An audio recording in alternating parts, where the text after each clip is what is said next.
বাংলাদেশ জামায়াত ইসলামী মোংলা পৌর জামায়াতের আয়োজনে মোংলার কর্মরত সাংবাদিকদের সাথে এক মতবিনিময় সভা অনুষ্ঠিত হয়েছে। রোববার সন্ধ্যায় মোংলা প্রেস ক্লাবের হলরুমে এই মতবিনিময় সভায় প্রধান অতিথি হিসেবে উপস্থিত ছিলেন জামায়াত ইসলামী কেন্দ্রীয় মজলিসে সূরা সদস্য ও বাগেরহাট জেলা শাখার নায়েবে আমির অ্যাডভোকেট মাওলানা শেখ আব্দুল ওয়াদুদ। প্রধান অতিথির বক্তব্যে অ্যাডভোকেট মাওলানা শেখ আব্দুল ওয়াদুদ বলেন, আল্লাহর প্রতি বিশ্বাস এবং ইসলামের নীতিতে সমাজ রাষ্ট্র থেকে প্রতিটা বিষয়ে জামায়াতে ইসলামের আদর্শ বিদ্যমান। এই সংগঠন জনমানুষের সংগঠন। পতিত সরকারের জঘন্যতম নানান অপরাধের কথা তুলে ধরে তিনি বলেন, এ পর্যন্ত জামায়াত শিবিরের বহু নেতাকর্মীকে শহীদ করা হয়েছে, তবু আমরা প্রতিশোধের পরিবর্তে ক্ষমা করে দিয়েছে। প্রথম ব্যবস্থা নিয়েছে, সেটা হলো যোগদান করতে পারবে না। দ্বিতীয় হলো কেউ যদি ইতিপূর্বে যোগদান করে সেটা স্থগিত থাকবে।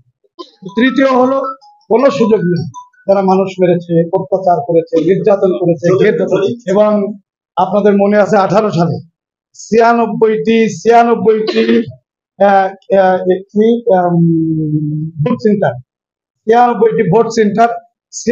ভোট সেন্টারে আমরা এজেন্ট দিতে পেরেছিলাম। আমাদের এখনো পর্যন্ত সব সেন্টার কমিটি আছে, 8টা কমিটি সেন্টার ভিত্তিক, এবং এই বিপদ আপদের মধ্যে দিয়ে আমরা এগুলো করেছি।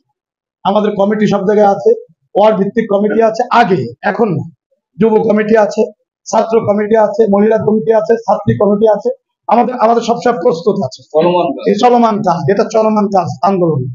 আমরা একটা বিষয় আমাদের আমিরে জামাত বলেছেন, সেটি হলো যে একটা রাষ্ট্র সংস্কারের জন্য প্রয়োজনীয় যতটুকু সময়, যে সব বিভাগগুলোকে ধ্বংস করে দেওয়া হয়েছে, এই ধ্বংস হয়ে যাওয়া বিভাগগুলো একটা স্বাভাবিক জায়গায়। আমি এখন ডিসি এসপি ট্রান্সফার হচ্ছে, কয়েকদিন পরে ওসি হবে, পিওনো হবে। এটা এক একটা করে এক একটা পর্যায়ক্রমিক ভাবে সব জায়গায় সেট হবে, তাই না? আর নাই পুরনো এই প্রশাসন দিয়ে তো একটা নির্বাচন চলবে। এরপরে এই পুলিশ প্রশাসন যাওয়া হয়েছে, আপনারা স্পষ্ট এটা জানেন যে 5 তারিখ থেকে পুলিশ প্রশাসন ময়দানে ছিল। 5 তারিখ বিকেলবেলায় এসপি সাহেব আমাকেই ফোন করে বললো যে ওদের সাহেব, এখন যদি আপনারা মাঠে না থাকেন তাহলে সব ম্যাসাকার হবে। তো আমরা তো প্রস্তুতি নিয়েই যাচ্ছি আমাদের কেন্দ্রে দিয়ে। তিনি আরো বলেন, মোংলা উপজেলার দীর্ঘ 17 বছর পর আমরা সাংবাদিকদের সাথে মুখোমুখি বসে কথা বলতে পেরে আল্লাহর দরবারে শুকর আদায় করছে। এই সময় জামায়াতের পৌর আমির আব্দুল বারী, পৌর সেক্রেটারি অ্যাডভোকেট মোহাম্মদ হোসেন, উপজেলা সেক্রেটারি মোহাম্মদ কোহিনুর সর্দার, পৌর নায়েবে আমির মাওলানা মোহাম্মদ মনিরুজ্জামান, পৌর জামায়াতের 6 নং ওয়ার্ড সভাপতি মাওলানা আব্দুর রহমান, মিঠাখালী ইউনিয়নের আমির মাওলানা নূর মোহাম্মদ, শ্রমিক কল্যাণ ফেডারেশনের সেক্রেটারি জহিরুদ্দিন বাবর সহ দলের অন্যান্যরা। এ সময় মোংলায় কর্মরত বিভিন্ন প্রিন্ট ও ইলেকট্রিক মিডিয়ার সাংবাদিকরা উপস্থিত ছিলেন।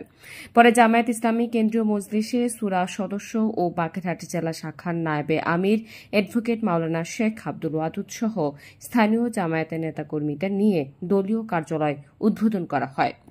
Desk report, Mongla post.